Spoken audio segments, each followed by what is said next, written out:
Glória a Deus, todos os avisos dados, feitos e cumpridos em nome de Jesus. Abra comigo aí, no Evangelho de Lucas, no capítulo 18. Glória a Deus. Lucas 18, a partir do verso 9.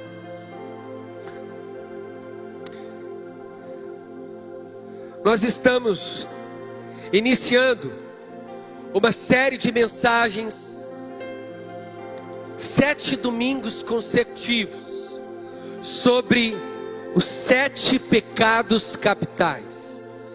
Muito conhecido para quem já foi católico romano, se fala muito dos 7 pecados capitais. E nós vamos estudar à luz das Escrituras, de forma cristocêntrica, a importância de combatermos esses pecados que são chamados de cabeça. A palavra capital do latim quer dizer caput ou cabeça. São os pecados que são encabeçados e que dão origem a vários outros pecados.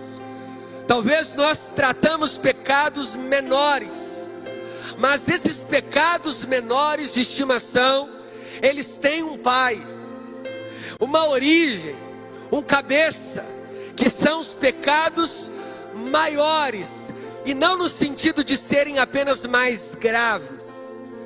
São pecados que desaguam, em grande parte, em desobediência, em orgulho, soberba.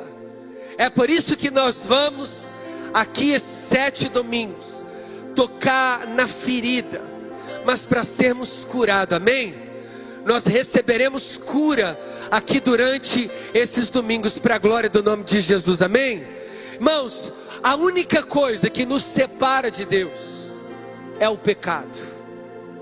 Não existe tribulação, não existe qualquer tipo de situação adversa que possa nos separar do amor de Deus. Paulo, escrevendo aos Romanos no capítulo 8, ele diz que nada, mas o pecado pode, porque o pecado faz separação entre Deus e nós.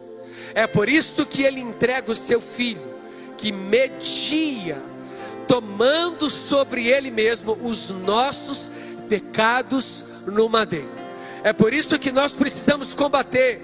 Talvez a gente está lendo grandes livros para ficar rico, mas somos avarentos.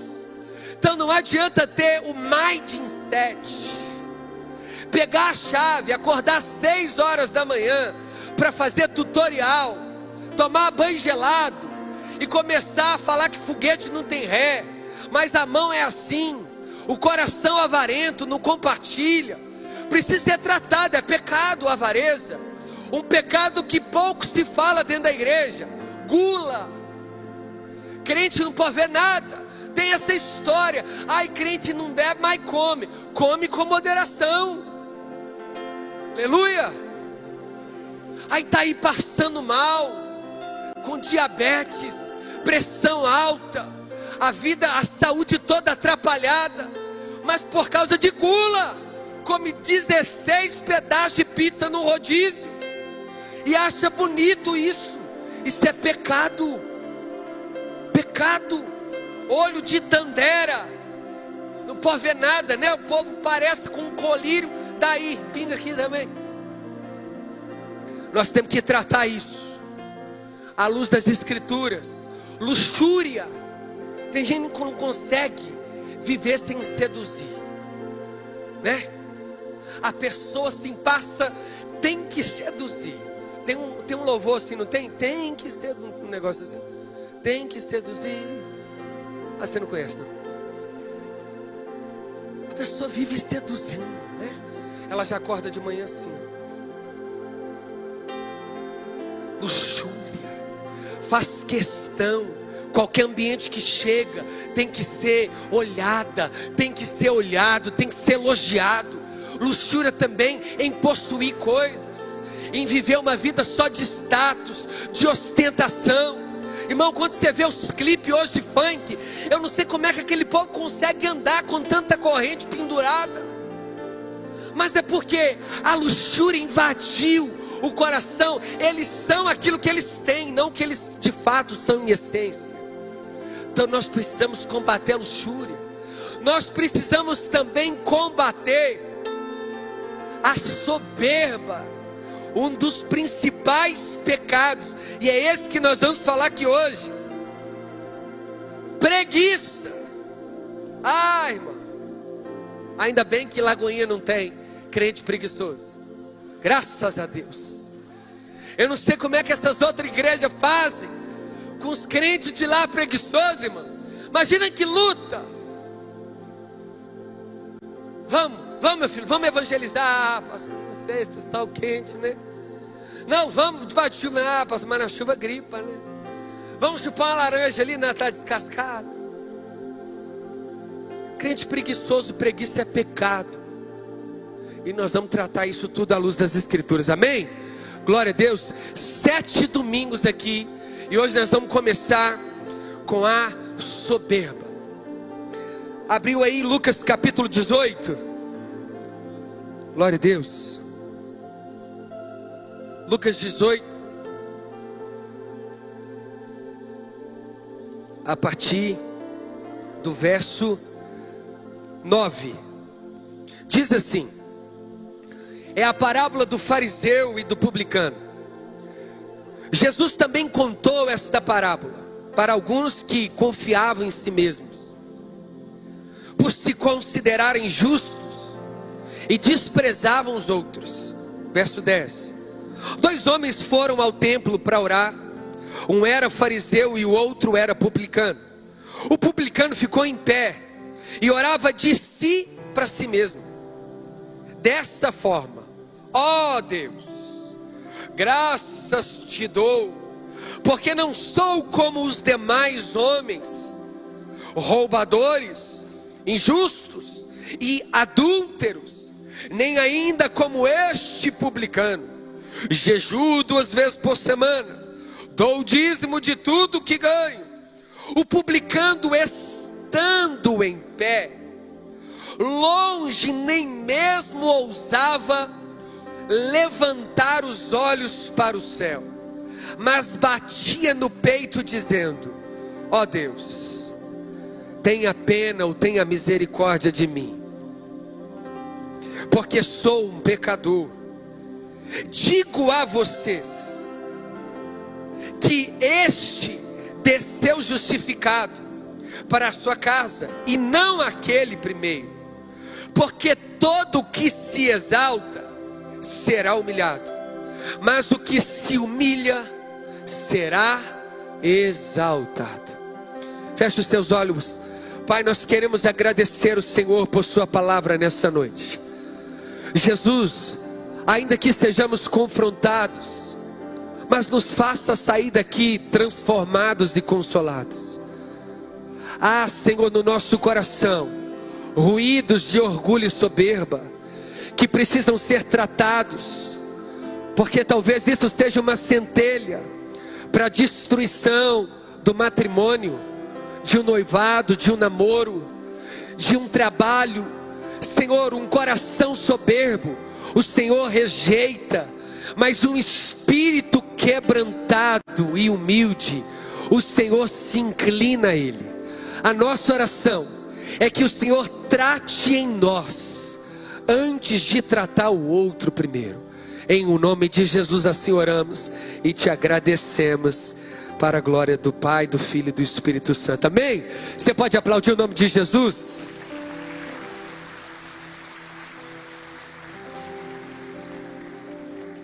Meus irmãos, os pecados capitais foi estabelecido e sintetizado por alguns monges da Igreja Católica Apostólica Romana, após um grande período conhecido como patrísticas, os pais da igreja. Grande parte desses padres ou de pais estabeleciam doutrinas com base no decálogo, ou seja, os 10 mandamentos. para alguns conhecido como 10 palavras, e a maneira de sintetizar, organizar esses pecados que precisavam ser combatidos. Eles estabeleciam como princípios a serem vividos para serem livres de vícios. Os vícios que tomavam conta, e até hoje, grandes desses nomes e desses monges, tanto da linhagem franciscana, agostiniana e dentre outros, eles iam para os monastérios desses lugares onde eles se separavam, uma ideia dicotômica. O que é isso? A ideia de tentar fugir do mundo pecaminoso. Eles se resguardavam desse mundo ordinário nesses monastérios como monge. Ali grande parte desses padres se autoflagelavam, ou seja, eles mesmos pegavam os chicotes para se livrarem dos algozes, dos desejos pecaminosos da própria alma. Um desses mais conhecidos foi Martinho Lutero.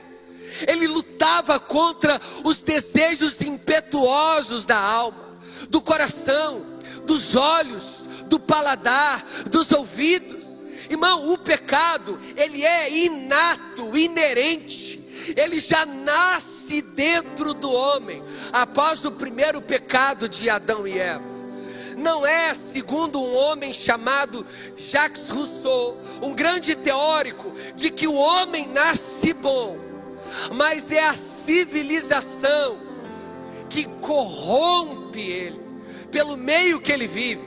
O apóstolo Paulo, o salmista Davi e as escrituras diz o contrário. O homem, seja ele homem ou mulher, ele já nasce mal, e apenas a sociedade é o reflexo da maldade interna do coração. Isso também foi registrado nas palavras sagradas do nosso Rei Cristo Jesus. Em Marcos capítulo 7, Jesus arguído pelos fariseus, questionado porque os discípulos dele, Jesus, não lavavam as mãos cerimonialmente, assim como os discípulos de João Batista faziam.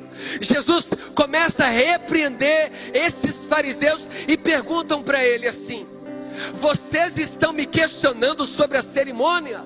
Mas o que corrompe o homem? É o que entra pela boca ou o que sai pelos lugares escusos?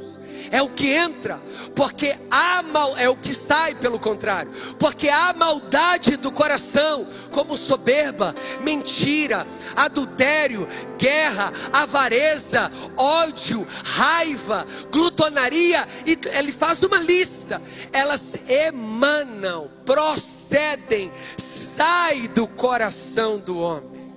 Então não é o comer que o torna ele sujo, mas é o viver guiado pelo coração. Jesus refuta e ainda combate que a cerimônia do lavar que eles praticavam estava sendo condenável pelo próprio Cristo Jesus, porque eles lavavam o exterior do prato, mas o interior ainda continuava sujo. Eles não estavam entendendo a importância dessa lei chamada dietética, que Deus deu para a nação de Israel. A lei que purifica, a lei que limpa, uma lei que se preocupava até com o momento mais íntimo que a nação de Israel possuía e precisava de orientação, como as suas próprias necessidades fisiológicas. O próprio Deus ensinou como que eles deveriam preservar isso no meio do deserto. Eles deveriam manter as suas necessidades na areia, depois tapar com a própria areia e não plantar mais ali, mas hoje em dia vira até adubo. Mas isso o próprio Jesus condena, dizendo que é do coração do homem e da mulher que procedem as maldades. Talvez lutamos com pecados pequenos, enquanto deveríamos gastar força nesses pecados chamados de cabeça, capitais. A ideia de ser capital de uma cidade é que aquela cidade, capital daquele estado, é a cabeça do estado, é a potência econômica do estado, é a força motriz do estado. É por isso que há pecados em nós que precisam ser combatidos na raiz e não de forma superficial. Então não adianta, eu sempre digo isso. Obviamente que vestir-se decentemente resolve outros pecados, mas o que precisamos mesmo é vestir o nosso coração através da palavra de Deus. Amém? Glória a Deus. E por isso eu quero citar para vocês essa parábola de Lucas capítulo 5, 18, verso 9. A parábola é um conto terreno, com exemplos terrenos, mas com realidades espirituais. A parábola, irmãos, é para que alguns, ouvindo, de fato não entendessem, porque os seus olhos estavam tapados. E Jesus conta uma parábola sobre dois homens e duas posturas diferentes. Um era fariseu e o outro publicano. Deixa eu te explicar a diferença de ambos. O fariseu e o publicano, ambos são judeus de nascença. O fariseu vem de uma origem que quer dizer separado. Ele se encontrava em uma perspectiva judaica de que ele não se contaminava e de que ele era santo. É por isso que a palavra fariseu tem origem em santidade. Quando você vai estudar a etimologia da palavra do farisaísmo, era o povo que preservava a lei de Deus, a Torá, as festas, os ritos. Era como esses monges, eles se separavam, e em nome da lei eles se achavam mais santos do que os outros. O publicano é também um judeu, mas o publicano é uma espécie de judeu que começou a trabalhar para o império local. E nesse tempo, durante o tempo dos fariseus, os romanos é que dominavam aquele tempo. É por isso que os publicanos são judeus que estão trabalhando para Roma para cobrar os impostos dos próprios judeus. Então eles eram chamados de traíras, traidores. O judeu tratava o publicano associado a um pecador. Eles desdenhavam, andavam com o nariz empinado e diziam: isso aí é publicano, isso aí é judeu, mas se bandeou para o lado lá de Roma, traidor, isso aí é Judas. Lembra de Zaqueu, que era um publicano e que era acusado de cobrar mais impostos do que o que se devia? É como se um publicano hoje trabalhasse para o Estado na Receita Federal. Ao invés dele facilitar a vida do brasileiro, ele dificultasse. Ainda bem que não tem isso hoje, né, irmão? Graças a Deus. Imagina se a gente tivesse publicano no nosso tempo, e fariseu também, a gente estava perdido. Mas aqui nasceu, dentro da história de Cristo Jesus, narrada por uma parábola, que é uma ficção, é uma alegoria. Ele conta um momento de disciplina espiritual. Ele toca no ponto certo. A disciplina espiritual tem se tornado um troféu para muitos arrotar a espiritualidade. Eu oro mais, jejuo mais, pago mais o preço. Olha aqui, ó. Jesus também contou esta parábola. Dois homens foram ao templo, dois judeus. Um se achava santo e o outro se achava pecador demais. Um subiu para orar e começou a orar em voz alta, em praça pública. Já viu aquele crente que faz questão onde chega? Eu não estou dizendo de não ser apaixonado, mas ele quer que outros saibam que ele é mais espiritual do que todo mundo que está no ambiente. Ele faz questão. Você está orando no horário do almoço, irmão, ora aí para nós. Ah, Pai, aleluia, obrigado por esse arroz, obrigado por esse feijão. Ah, Jesus, obrigado. Aleluia, aleluia, aleluia. Irmão, só ora. Parece que quer arrotar a espiritualidade. É isso que Jesus está condenando. A soberba é o excesso de orgulho. E o que a soberba faz? Faz a pessoa confiar no que ela é e não em quem ela depende. Você não consegue ensinar nada para alguém soberbo. Aliás, você não consegue nem conviver. O soberbo não dá espaço para aprender nada. É alguém que sempre está certo. É o cara, é a mulher. Não pode ser corrigido, não pode ser confrontado.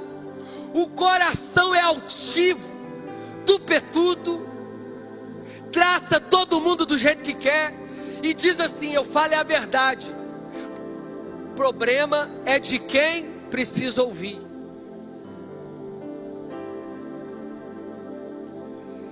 E a soberba, tratada pelos pecados capitais, foi tratada como o pecado maior, porque ela também foi revelada nas duas principais quedas, a temporal e temporal. O que eu estou tentando dizer? O céu não é atemporal, a eternidade? Lá teve um pecado relacionado à soberba. O anjo ministrador, que tinha autoridade da parte de Deus, desejou intentar em seu coração colocar o seu trono ao lado do trono de Deus. Ele achou que ele era tão bom que ele poderia ser igual a Deus. Deus nem resolveu o problema com a própria mão, mandou Miguel. Desce que esse moço daqui, ó. Porque aqui ninguém sobe. Aqui todo mundo só adora. Quem quer subir, desce. Para com isso. Desce do salto. Você não sabe tudo, não. Você está dando esse soco em ponta de faca. Você está achando que o seu diploma, você está achando que a sua pós-graduação, seu MBA te faz melhor? Está te fazendo mais arrogante. Você está achando que seu carro importado te torna alguém mais parecido com Jesus? Baixa a bola. Desce do salto. Acalma esse coraçãozinho orgulhoso. Tupetudo, tupetuda. E quem é orgulhoso não consegue aprender nada, porque o oposto do orgulho é a humildade. Irmão, e humildade não é andar simples. Humildade é um estado de espírito e não de performance. Tem muita gente que anda chique e é humilde, e tem muita gente que anda humildemente e é soberbo. Você já viu pobre soberbo? É pior do que o rico ainda. Nossa, irmãos, ninguém aguenta conviver. E se tem algo que irrita a Deus, é a soberba do nosso coração. Porque a soberba é o estado máximo de prepotência, jactância. É assim, a pessoa não precisa de ninguém. Eu não gosto de depender de ninguém. Não gosta não, filho? Então pede para Jesus te levar, mas não para o céu, porque céu é lugar de gente. Inferno que você vai ficar sozinho. O homem que subiu como fariseu, orava, exercia piedade, mas não de forma genuína. Ele fazia muito mais para mostrar do que para realmente depender mais de Deus. Bobeiras. Achar que Deus só vai te usar quando você pregar aqui nesse púlpito. Deus já está te usando há muito tempo, com gente que ninguém desse púlpito chegaria, mas você está chegando. É Deus te usando ali. Você está achando que o ofício pastoral é mais importante que o seu ser dona de casa? Ou o seu em ser uma grande empreendedora? Não é. O orgulho não nos permite crescer, porque não tem espaço para conversar com uma pessoa orgulhosa. Ela é tão altiva que não há construção no coração dela, não há aprendizado em momento algum. Ela não é disciplinada, então ela não cresce, porque ela foge, lisa. Sabe aquela pessoa que sempre tem resposta para tudo, sempre está justificando. O problema sempre é o vizinho, é a mãe, o pai, o marido, o filho, o governo, o país, o calor, a chuva, a casa. Nunca é ela. Ainda bem que você não conhece gente assim, porque senão você ia passar apertado, que eu conheço. Inclusive ele costuma acordar por volta de 7 da manhã e olhar no espelho com a cara amarrotada. Conheço. Irmão, Deus detesta um coração soberbo e orgulhoso. Quantos conseguem compreender isso aqui? Por causa da soberba, casamentos estão sendo destruídos, porque não dá o braço a torcer. Por causa da soberba, tem gente que já perdeu grandes oportunidades de emprego. Já deveria ser patrão, mas não foi patrão até hoje. Deus não deixa ser rico, porque o dia que for rico, desvia. Sai pisando em todo mundo. Aí Deus deixa ser pobre para ser temente, para continuar crente.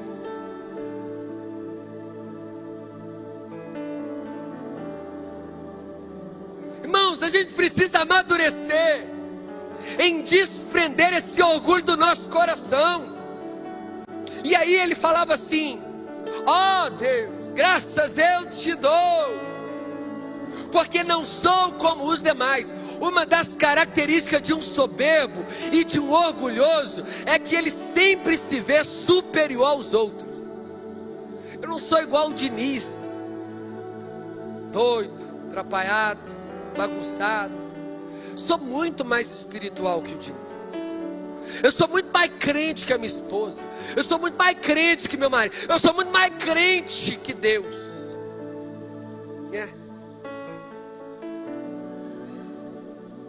Aí sabe o que Deus faz?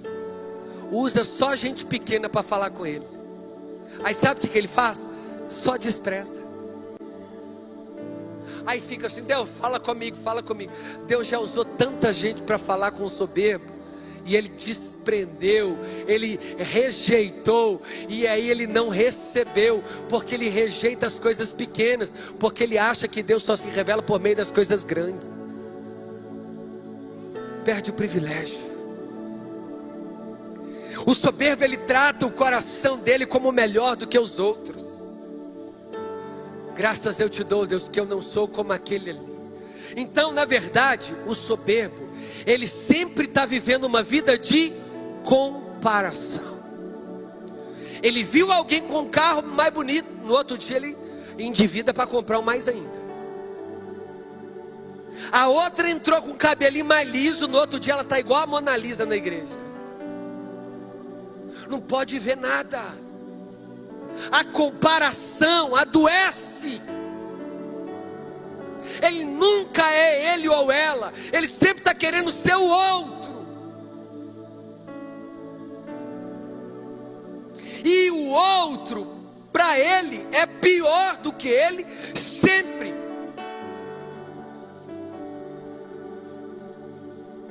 O pecado do outro é maior do que o dele próprio sempre. E ele falava assim. E detalhe, eu não sou como ele, roubador. Nem sempre um publicano roubava. O caso era de Zaqueu. Porque ele disse para Jesus: se eu roubei alguma coisa, eu quero devolver 4 vezes mais. Sinal de arrependimento. Humilde, além dele se arrepender, ele quer reparar os danos. Eu não vou pedir perdão para ninguém não, foi ela que fez isso. Eu não vou procurar fulano não, coitado. Eu não fico correndo atrás de ninguém. Se quiser, vem aqui arrastando. Eu vou ligar, eu sou crema, não sou trouxa. Vou não. Foi eu que emprestei meu cartão. Aí tem gente perdendo a amizade. Tem gente perdendo a oportunidade de ser mais crente, de perdoar a dívida, de reconciliar, que o coração é soberbo. Tem gente que não conversa com parente, com irmão, por causa de soberba.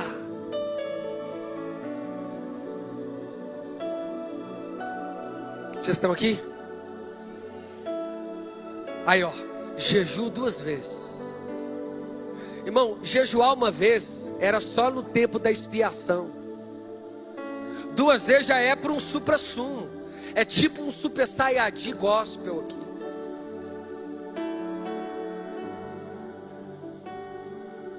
Sabe aquele varão que só dorme no monte? Antes dormisse no monte, parecesse mais com Jesus, mas desce parecendo com o capeta. É super espiritual, mas não para de masturbar.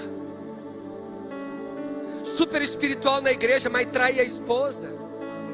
Que espiritualidade que é essa? Preso em pornografia. Soberba. O problema é o outro. Eu jejuo 2 vezes por semana. E ainda dou dízimo, viu? Cumpro o protocolo da religiosidade. Ai, Jesus começa a citar o exemplo do publicano. Estando em pé, de longe, humilde, não quer ser visto, ele quer que Cristo seja visto nele. Já começa aí. Ele não procura pelos holofotes. Ele sai da luz para que a luz brilhe através dele. Ele bate no peito e geme. E ele nem olha para o céu, de constrangimento, temor e vergonha. E ele reconhece quem ele é. Tem misericórdia de mim, que sou pecador. Ou seja, humilde. Se ele pudesse ouvir a oração do soberbo, ele falava assim. Ainda é pior, viu? Perguntaram para um presidente americano assim: você não ouviu a entrevista que deram contra o senhor não? Antes do senhor falar aqui, falaram isso. Ele falou: é verdade? Pois é, mas o senhor não vai justificar? Não, senhor, eu sou pior do que isso. Sou bem pior do que isso. Irmão, quando estou falando mal de você, estou falando só de uma parte. Fica triste não, você é pior do que isso. Só estão apontando uma coisinha. O humilde, que é o contrário do soberbo, reconhece as suas debilidades, as suas fragilidades e a sua deficiência. E detalhe, ele ainda clama por misericórdia. Jesus, me ajuda. Tem misericórdia de mim, não estou aguentando. Sou fraco, sou falho, sou pecador. Pede ajuda, estende a mão, liga, confessa. Às vezes sabe mais do que o outro, mas deixa o outro falar, deixa o outro ensinar ele. Você já tentou contar coisas para o soberbo? Não dá para terminar. Não, isso eu já sei. O humilde às vezes sabe mais do que o outro, mas ele ainda consegue aprender mais alguma coisa ainda. Isso aí eu não tinha entendido dessa maneira não. Gostei, vou anotar. Ou não gostei dessa disciplina. A palavra foi dura, mas eu consegui extrair uma coisa boa. Quantos conseguem compreender isso? A soberba arruina a vida de um homem e de uma mulher. Foi por causa dela que Adão e Eva despencaram do paraíso. A soberba tirou Saul do palácio, levou ele para a miséria. A humildade pegou Davi da humildade e levou ele para o palácio. Fica de pé no seu lugar. Digo a vocês que este publicano desceu justificado para sua casa, e não aquele. Ou seja, a oração do humilde foi ouvida, a do soberbo não. Porque todo que se exalta será humilhado. Irmãos, Deus não divide a glória dele com ninguém.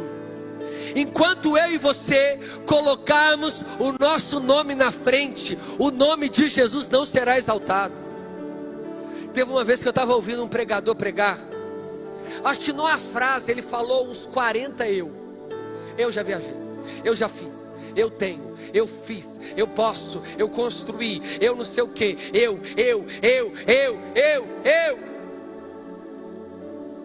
Irmãos, tira de ser o seu eu, para que Cristo reine em você. Deixa Cristo justificar você. Deixa Cristo exaltar você. Mas para isso eu e você temos que nos humilharmos diante dele. Silêncio. Deixa ele trabalhar. Calma o coração. Deixa ele cuidar. Ele não se esqueceu de você. E ele gosta de quem está no anonimato. Se tem uma coisa que Deus gosta, é de quem não gosta de aparecer. Irmão, Deus tem um negócio com gente assim que você não tem ideia. O pastor Márcio, Deus gosta.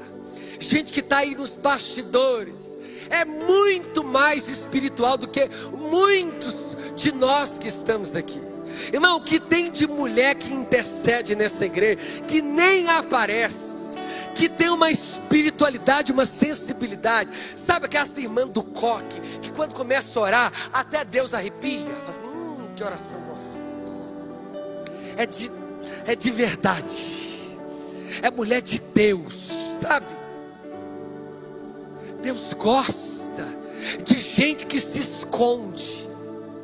Sabe, gente que não faz questão. Não, vai, pode ir na frente, vai lá. Não, pode ir primeiro. Não, deixa eu aqui, só eu e Deus aqui, ó, quietinho, aqui, assim, aquele aqui, ó. Não quero sentar mais aqui, ó, só eu e o Pai.